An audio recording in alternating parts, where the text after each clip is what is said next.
ओम शांति। आज 4 फरवरी 2025 के बाबा के अनमोल मधुर महावाक्य सुनेंगे। आज की मुरली में बाबा के सन्मुख गीत बजा था, जाग सजनिया जाग। तो बाबा कहे, मैं ब्राइड ग्रूम हूं, सबका साजन हूं, मैं सब सजनियों को, भक्तियों को जगाने आया हूं कि अब कुंभकर्ण की नींद से जागो और हे सजनिया, तुम हर एक आत्मा को रास्ता बताओ, ये ज्ञान दान करो। बाबा कहे, ये अविनाशी ज्ञान रत्न है, उसका दान देते जाओ और फिर जितना दान देते रहेंगे उतना मुक्ति, जीवन मुक्ति की राह उनको मिल जाएगी। साथ ही बाबा कहे, तुम बच्चों को शांति धाम का रास्ता मिला है और तुम जानते हो कि शांति धाम हमारा घर है। स्वर्ग अलग चीज है, शांति धाम अलग है। ये नया रास्ता तुम्हारे सिवाय कोई नहीं जानता है। इसलिए बाबा कहे, बच्चे अब कुंभकर्ण की नींद को छोड़ो, आंख खोलो, पावन बनो और पावन बनकर घर चलो। सुनते हैं आज के बाबा के अनमोल मधुर महावाक्य। ओम शांति। मीठे बच्चे, बाप तुम्हें अविनाशी ज्ञान रत्नों का दान देते हैं, तुम फिर औरों को दान देते रहो, इसी ज्ञान से सदगति हो जाएगी। आज की मुरली से प्रश्न है, कौन सा नया रास्ता तुम बच्चों के सिवाय कोई भी नहीं जानता है? उत्तर, घर का रास्ता व स्वर्ग जाने का रास्ता अभी बाप द्वारा तुम्हें मिला है। तुम जानते हो, शांति धाम हम आत्माओं का घर है। स्वर्ग अलग है, शांति धाम अलग है। यह नया रास्ता तुम्हारे सिवाय कोई भी नहीं जानता। तुम कहते हो, अब कुंभकर्ण की नींद छोड़ो, आंखें खोलो, पावन बनो, पावन बनकर ही घर जा सकेंगे। आज की मुरली से पहले बाबा के सन्मुख गीत बजा, जाग सजनिया जाग, अब नवयुग आया रे। ओम शांति। भगवान वाच, यह तो बाप ने समझाया है कि मनुष्य को व देवताओं को भगवान नहीं कहा जाता। क्यों? क्योंकि इनका साकारी रूप है, बाकी परम पिता परमात्मा का न आकारी न साकारी रूप है। इसलिए उनको शिव परमात्मा नमः कहा जाता है। ज्ञान का सागर वह एक ही है, कोई मनुष्य में ज्ञान हो नहीं सकता। किसका ज्ञान? कौन सा ज्ञान नहीं हो सकता है? रचता और रचना के आदि मध्य अंत का ज्ञान अथवा आत्मा और परमात्मा का यह ज्ञान कोई में नहीं है। तो बाप आकर जगाते हैं। क्या कहते हैं? हे सजनिया, हे भक्तियां जागो। सभी मेल अथवा फीमेल भक्तियां हैं, भगवान को याद करते हैं। सभी ब्राइड्स याद करती है एक ब्राइड ग्रूम को। सभी आशिक आत्माएं परम पिता परमात्मा माशूक को याद करती है। सभी सीताएं हैं। राम एक परम पिता परमात्मा है। राम अक्षर क्यों कहते हैं? रावण राज्य है ना, तो उसके अगेंस्ट में है राम। रावण राज्य है ना, तो उसकी भेंट में राम राज्य कहा जाता है। राम है बाप, जिसको ईश्वर भी कहते हैं, भगवान भी कहते हैं। असली नाम उनका है शिव। राम का असली नाम है शिव। तो अब बाप कहते हैं, जागो, अब नवयुग आता है, पुराना खत्म हो रहा है। इस महाभारत लड़ाई के बाद सतयुग स्थापन होता है और फिर लक्ष्मी नारायण का राज्य होगा। पुराना कलयुग खत्म हो रहा है, इसलिए बाप कहते, बच्चे कुंभकर्ण की नींद छोड़ो, अब आंख खोलो। नई दुनिया आती है। नई दुनिया को स्वर्ग सतयुग कहा जाता है। यह है नया रास्ता। यह घर व स्वर्ग में जाने का रास्ता कोई भी जानते नहीं है। स्वर्ग अलग है, शांति धाम जहां आत्माएं रहती है वह अलग है। अब बाप कहते हैं जागो। तुम रावण राज्य में पतित हो गए हो। इस समय एक भी पवित्र आत्मा नहीं हो सकती। पुण्य आत्मा नहीं कहेंगे। बड़े मनुष्य दान पुण्य करते हैं, परंतु पवित्र आत्मा तो एक भी नहीं है। यहाँ कलयुग में है पतित आत्माएं, सतयुग में है पावन आत्माएं। इसलिए कहते हैं हे शिव बाबा, आकर हमको पावन आत्मा बनाओ। यह पवित्रता की बात है। इस समय बाप आकर तुम बच्चों को अविनाशी ज्ञान रत्नों का दान देते हैं। कहते हैं तुम भी औरों को दान देते रहो तो 5 विकारों का ग्रहण छूट जाए। 5 विकारों का दान दो तो दुख का ग्रहण छूट जाए। 5 विकारों का दान दे दो तो बाबा कहे दुख का ग्रहण छूट जाए। पवित्र बन सुखधाम में चले जाएंगे। 5 विकारों में नंबर 1 है काम। उसको छोड़ पवित्र बनो। खुद भी कहते हैं हे पतित पावन, हमको पावन बनाओ। बाबा के बच्चों ने इतना जन्म पुकारा और यही पुकारा कि हे पतित पावन, हमको पावन बनाओ। पतित भिखारी को कहा जाता है यह सुख और दुख का खेल भारत में है। पावन पवित्र को कहा जाता है, पतित भिखारी को कहा जाता है। तो यह है सुख और दुख का खेल जो भारत के लिए ही है। बाप भारत में ही आकर साधारण तन में प्रवेश करते हैं, फिर इनकी भी बायोग्राफी बैठ सुनाते हैं। ब्रह्मा की भी बायोग्राफी बैठ सुनाते हैं।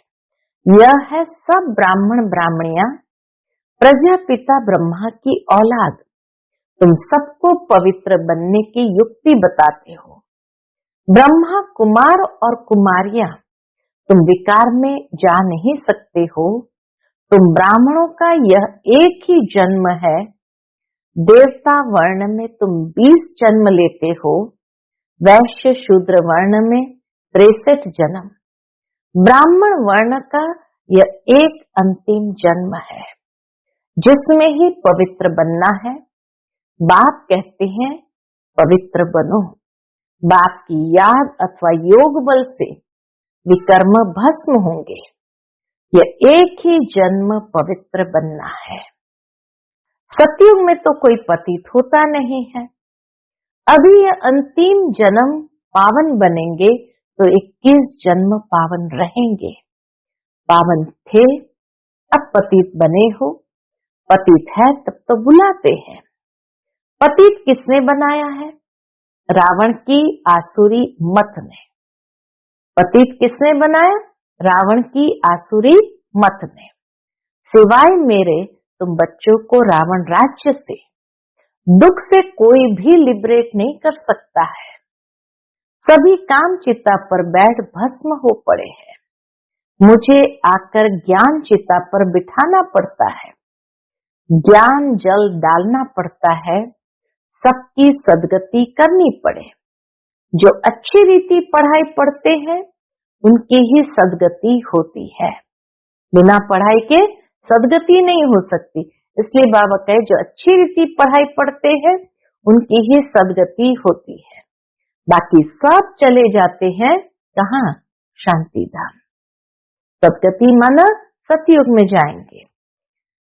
सतयुग में सिर्फ देवी देवताएं हैं, उनको ही सदगति मिली हुई है। बाकी सबको गति अथवा मुक्ति मिलती है। 5000 वर्ष पहले इन देवी देवताओं का राज्य था। लाखों वर्ष की तो बात है नहीं। अब बाप कहते मीठे मीठे बच्चों, मुझ बाप को याद करो। मन मना भव अक्षर तो प्रसिद्ध है। भगवान उवाच, कोई भी देहधारी को भगवान नहीं कहा जाता। आत्माएं तो एक शरीर छोड़ दूसरा लेती है, कभी स्त्री कभी पुरुष बनती है। भगवान कभी भी जन्म मरण के खेल में नहीं आता। ये ड्रामा अनुसार नूंद है। एक जन्म न मिले दूसरे से, इतना भिन्नता है। फिर तुम्हारा ये जन्म रिपीट होगा तो यही एक्ट, यही फीचर्स फिर लेंगे, लेकिन 5000 साल के बाद। ये ड्रामा अनादि बना बनाया है, ये बदल नहीं सकता। श्री कृष्ण को जो शरीर सतयुग में था वह फिर वहां मिलेगा। वह आत्मा तो अभी यहाँ है।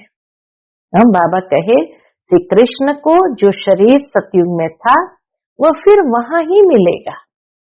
वह आत्मा तो अभी यहाँ है। तुम अभी जानते हो हम सो बनेंगे, जैसे श्री कृष्ण सो हम भी बनेंगे। यह लक्ष्मी नारायण के फीचर्स एक्यूरेट नहीं है। भले कलयुगी मनुष्य ने चित्र बनाने का बहुत प्रयत्न किया, लेकिन बाबा के फीचर्स एक्यूरेट नहीं है। बनेंगे फिर भी वही। ये बातें नया कोई समझ न सके। अच्छी रीति जब किसको समझाओ तब 84 का चक्र जानेंगे और समझेंगे। बरोबर हर एक जन्म में नाम रूप फीचर्स अलग अलग होते हैं।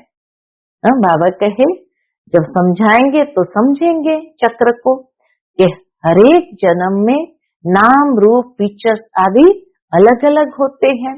अभी इनके अंतिम 84वें जन्म के फीचर्स यह है। इसके लक्ष्मी नारायण के अंतिम 84वें जन्म के फीचर्स यह ब्रह्मा के हैं।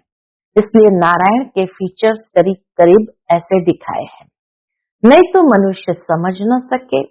तुम बच्चे जानते हो मम्मा बाबा ही ये लक्ष्मी नारायण बनते हैं। यहाँ तो 5 तत्व पवित्र है नहीं, ये शरीर सब पतित है। सतयुग में शरीर भी पवित्र होते हैं। श्री कृष्ण को मोस्ट ब्यूटीफुल कहते हैं। नेचुरल ब्यूटी होती है। यहाँ विलायत में भल गोरे मनुष्य है, परंतु उनको देवता थोड़ी कहेंगे। दैवी गुण तो है नहीं। बाबा कहे दैवी गुण तो नहीं है ना, तो बाप कितना अच्छी रीति बैठ समझाते हैं। यह है ऊंच से ऊंच पढ़ाई, जिससे तुम्हारी कितनी ऊंच कमाई होती है। अनगिनत हीरे जवाहर धन होता है। वहां तो हीरे जवाहरों के महल थे, अभी वह सब गुम हो गया है। तो तुम कितने धनवान बनते हो। अपरंपार कमाई है 21 जन्मों के लिए। इसमें बहुत मेहनत चाहिए। देही अभिमानी बनना है। हम आत्मा है, ये पुराना शरीर छोड़ अब वापस अपने घर जाना है। बाप अभी लेने लिए आए हैं। हम आत्मा ने 84 जन्म अब पूरे किए हैं। अब फिर पावन बनना है। बाप को याद करना है, नहीं तो कयामत का समय है। सजाएं खाकर वापस चले जाएंगे। हिसाब किताब तो सबको चुकता करना ही है। भक्ति मार्ग में काशी कलवट खाते थे तो भी कोई मुक्ति को नहीं पाते थे। बाबा कहे भक्ति मार्ग में कितना मनुष्य काशी कलवट खाते थे तो भी कोई मुक्ति को नहीं पाते। वह है भक्ति मार्ग, यह है ज्ञान मार्ग। इसमें जीव घात करने की दरकार नहीं रहती। वह है जीव घात, फिर भी भावना रहती है कि मुक्ति को पावे। इसलिए पापों का हिसाब किताब चुकतो हो फिर चालू होता है। भावना यही है काशी कलवट खाने में कि मुक्ति मिल जाए, लेकिन बाबा कहे बीच में से तो मुक्ति मिल नहीं सकती। इसलिए जितने हिसाब किताब थे वो चुकतो हो जाते हैं, लेकिन फिर नए सिर शुरू होते हैं। अभी तो काशी कलवट का कोई मुश्किल साहस रखते हैं, बाकी मुक्ति व जीवन मुक्ति नहीं मिल सकती। बाप बिगर जीवन मुक्ति कोई दे ही नहीं सकते। आत्माएं आती रहती है, फिर वापस कैसे जाएंगे? बाप ही आकर सर्व की सद्गति कर वापस ले जाएंगे। सतयुग में बहुत थोड़े मनुष्य रहते हैं। आत्मा तो कभी विनाश नहीं होती है। आत्मा विनाशी है, शरीर विनाशी है। सतयुग में आयु बड़ी होती है, दुख की बात नहीं। एक शरीर छोड़ दूसरा ले लेते हैं। जैसे सर्प का मिसाल है, उसको मरना नहीं कहा जाता है। अपनी चमड़ी छोड़ देता है और नई चमड़ी धारण कर लेता तो उसको मरना नहीं कहा जाता है। दुख की बात नहीं। समझते हैं अब टाइम पूरा हुआ है, इस शरीर को छोड़ दूसरा लेंगे। सतयुग में भी ऐसे ही एक शरीर छोड़ दूसरा लेंगे। यदि टाइम पूरा हुआ, तुम बच्चों को इस शरीर से डिटैच होने का अभ्यास यहाँ ही डालना है। हम आत्मा है, अब हमको घर जाना है, फिर नई दुनिया में आएंगे, नई खाल लेंगे। ये अभ्यास डालो। तुम जानते हो आत्मा 84 शरीर लेती है। मनुष्य ने फिर 84 लाख कह दिया है। बाप के लिए तो फिर अनगिनत ठिक्कर बित्तर में कह देते हैं। उसको कहा जाता है धर्म की ग्लानि। जहां बाप को ठिक्कर बित्तर में कह दिया, ये सबसे बड़ी धर्म की ग्लानि है। मनुष्य स्वच्छ बुद्धि से बिल्कुल तुच्छ बन जाते हैं। अब बाप तुमको स्वच्छ बुद्धि बनाते हैं। स्वच्छ बनते हो किससे? याद से। बाप कहते अब नव युग आता है, उसकी निशानी ये महाभारत लड़ाई है। ये वही मुसलों वाली लड़ाई है जिसमें अनेक धर्म विनाश, एक धर्म की स्थापना हुई थी। तो जरूर भगवान होगा ना। श्री कृष्ण यहाँ कैसे आ सके? ज्ञान का सागर निराकार या श्री कृष्ण? श्री कृष्ण को यह ज्ञान ही नहीं होगा। सतयुग में तो उनको यह ज्ञान होगा ही नहीं। यह ज्ञान ही गुम हो जाता है। तुम्हारे भी फिर भक्ति मार्ग के चित्र बनेंगे। तुम पूज्य ही पुजारी बनते हो। कला कम हो जाती है, आयु भी कम होती जाती, क्योंकि भोगी बन जाते हो। वहां है योगी। सतयुग त्रेता में है योगी, फिर द्वापर के बाद भोगी बन जाते। ऐसे नहीं कि किसकी याद में योग लगाते हैं इसलिए योगी कहा, नहीं। उनका प्रारब्ध योग के आधार से बना है और पवित्र है, इसलिए उनको योगी कहते हैं। ऐसे नहीं कि किसकी याद में योग लगाते हैं, वह है ही पवित्र। श्री कृष्ण को भी योगेश्वर कहते हैं। इस समय श्री कृष्ण की आत्मा बाप के साथ योग लगा रही है। श्री कृष्ण की आत्मा इस समय योगेश्वर है। सतयुग में योगेश्वर नहीं कहेंगे, वहां तो प्रिंस बनती है। तो तुम्हारी पिछाड़ी में ऐसी अवस्था रहनी चाहिए जो सिवाय बाप के और कोई शरीर की याद न रहे। बाबा सारा पुरुषार्थ हमसे कराते हैं अंतिम समय के लिए। तो बाबा कहे पिछाड़ी में तुम्हारी ऐसी अवस्था होनी चाहिए जो सिवाय बाप के और कोई शरीर याद न आए। शरीर से और पुरानी दुनिया से ममत्व मिट जाए। सन्यासी रहते तो पुरानी दुनिया में है, परंतु घर बार से ममत्व मिटा देते हैं। ब्रह्म को ईश्वर समझ उनसे योग लगाते हैं। अपने को ब्रह्म ज्ञानी तत्व ज्ञानी कहते हैं। समझते हैं हम ब्रह्म में लीन हो जाएंगे। बाप कहते ये सब रॉन्ग है। राइट तो मैं हूं, मुझे ही ट्रुथ कहा जाता है। एक ईश्वर को ही ट्रुथ कहा जाता है। सत्यम शिवम सुंदरम कहते हैं, वही सत्य सुनाते हैं। तो बाप समझाते हैं याद की यात्रा बड़ी पक्की चाहिए। ज्ञान तो बड़ा सहज है, देही अभिमानी बनने में ही मेहनत है। बाप कहते किसकी भी देह याद न आए, यह है भूतों की याद। देह को याद करना, पंचभूतों को याद करना, तो उसको कहते हैं भूतों की याद, भूत पूजा। मैं तो अशरीरी हूँ, तुमको याद करना है मुझे। इन आंखों से देखते हुए बुद्धि से बाप को याद करना है। इन आंखों से देखते हुए बुद्धि से क्या करो?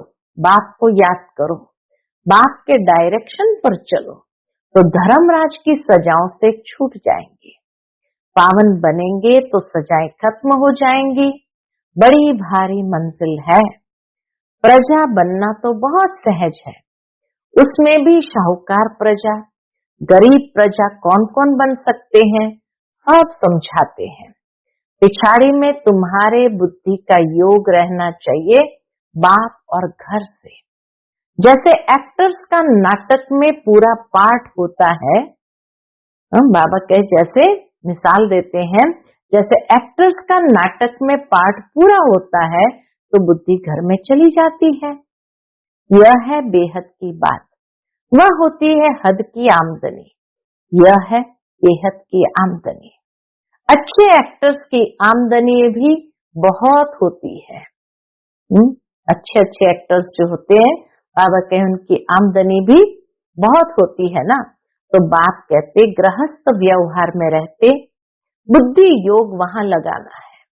वह आशिक माशुक होते हैं एक दो के, यहाँ तो सब आशिक है एक माशुक के, उनको ही सब याद करते हैं।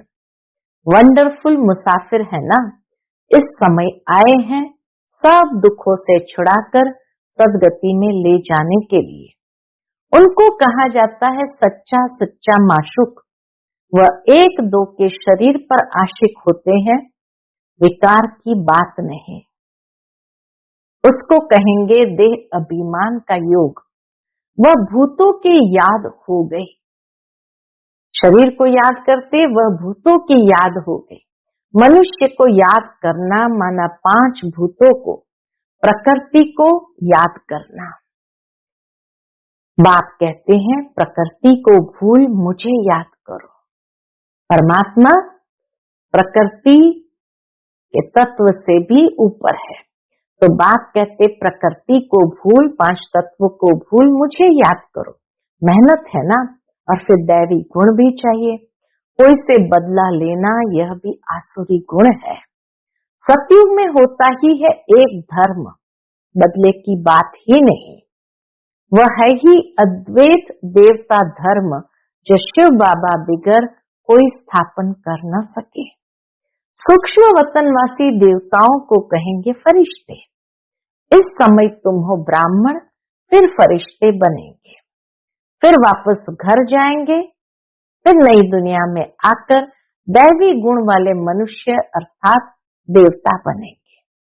अभी शूद्र से ब्राह्मण बनते हो, प्रजापिता ब्रह्मा का बच्चा न बने तो वर्षा कैसे लेंगे? ये प्रजापिता ब्रह्मा और मम्मा वह फिर लक्ष्मी नारायण बनते हैं। अब देखो, तुमको जैनी लोग कहते हैं हमारा जैन धर्म सबसे पुराना है। अब वास्तव में महावीर तो आदि देव ब्रह्मा को ही कहते हैं, है ब्रह्मा ही, परंतु कोई जैन मुनि आया तो उसने महावीर नाम रख दिया। अभी तुम सब महावीर हो ना, माया पर जीत पा रहे हो, तुम सब बहादुर बनते हो, सच्चे सच्चे महावीर महावीरनिया तुम हो। तुम्हारा नाम है शिव शक्ति।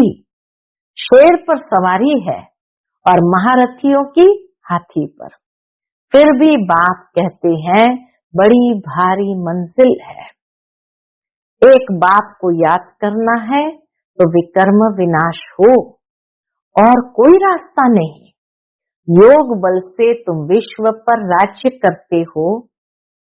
आत्मा कहती है अब मुझे घर जाना है। यह पुरानी दुनिया है, यह है बेहद का संन्यास। गृहस्थ व्यवहार में रहते पवित्र बनना है, और चक्र को समझने से चक्रवर्ती राजा बन जाएंगे। अच्छा, मीठे मीठे सिकिलते बच्चों प्रति माता पिता बाप दादा का याद प्यार और गुड मॉर्निंग। रूहानी बाप की रूहानी बच्चों को नमस्ते। हम सब रूहानी बच्चों की रूहानी माता पिता बाप दादा को याद प्यार, गुड मॉर्निंग और नमस्ते नमस्ते। शुक्रिया बाबा, शुक्रिया। आज की मुरली से धारणा के लिए मुख्य सार है। पहली पॉइंट, धर्मराज की सजाओं से बचने के लिए किसी की भी देह को याद नहीं करना है। किसी की भी देह को याद नहीं करना है। इन आंखों से सब कुछ देखते हुए एक बात को याद करना है। अशरीरी बनने का अभ्यास करना है, पावन बनना है। दूसरी पॉइंट, मुक्ति और जीवन मुक्ति का रास्ता सबको बताना है। अब नाटक पूरा हुआ, घर जाना है। स्मृति से बेहद की आमदनी जमा करनी है। आज का बाप दादा का मधुर वरदान हम बच्चों के प्रति है। 1 सेकंड की बाजी से सारे कल्प की तकदीर बनाने वाले श्रेष्ठ तकदीरवान भव। 1 सेकंड की बाजी से सारे कल्प की तकदीर बनाने वाले श्रेष्ठ तकदीरवान भव। इस संगम के समय को वरदान मिला है। कौन सा वरदान मिला है? जो चाहे, जैसा चाहे, जितना चाहे उतना भाग्य बना सकते हो, क्योंकि भाग्य विधाता बाप ने तकदीर बनाने की चाबी बच्चों के हाथ में दे दी है। लास्ट वाला भी फास्ट जाकर फर्स्ट आ सकता है। सिर्फ सेवाओं के विस्तार में स्वयं की स्थिति सेकंड में सार स्वरूप बनाने का अभ्यास करो। यह चाबी, सेकंड में सार स्वरूप बन जाओ।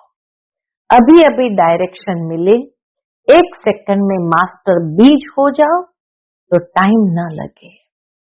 इस 1 सेकंड की बाजी से सारे कल्प की तकदीर बना सकते हो। आज का स्लोगन है, डबल सेवा द्वारा पावरफुल वायुमंडल बनाओ तो प्रकृति दासी बन जाएंगी। डबल सेवा द्वारा, मनसा और वाचा, डबल सेवा द्वारा पावरफुल वायुमंडल बनाओ तो प्रकृति दासी बन जाएंगी। आज का अव्यक्त इशारा, एकांत प्रिय बनो, एकता और एकाग्रता को अपनाओ। अनेक वृक्षों की डालियां अब एक ही चंदन का वृक्ष हो गया। लोग कहते हैं 2-4 माताएं भी एक साथ इकट्ठी नहीं रह सकती, और अभी माताएं सारे विश्व में एकता स्थापन करने के निमित्त है। माताओं ने ही भिन्नता में एकता लाई है। देश भिन्न है, भाषा भिन्न भिन्न है, कल्चर भिन्न भिन्न है, लेकिन आप लोगों ने भिन्नता को एकता में लाया है। अच्छा, ओम शांति।